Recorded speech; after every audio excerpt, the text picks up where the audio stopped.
Need to grant dashboard access to a staff member or partner? Simply open the Team section and click Invite to send them an invitation. Enter the recipient's email address, assign the appropriate role, and click Send Invitation.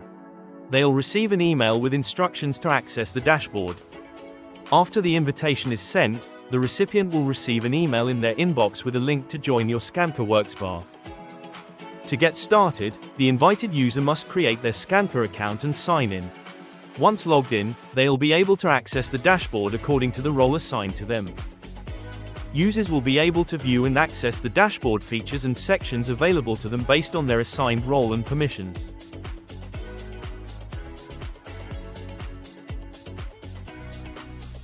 As your team grows, you can easily manage access levels. The business owner can change a team member's role and permissions at any time directly from the Team section, ensuring everyone has the right level of access. If needed, the business owner can instantly revoke a team member's access, and they will no longer be able to access the workspace.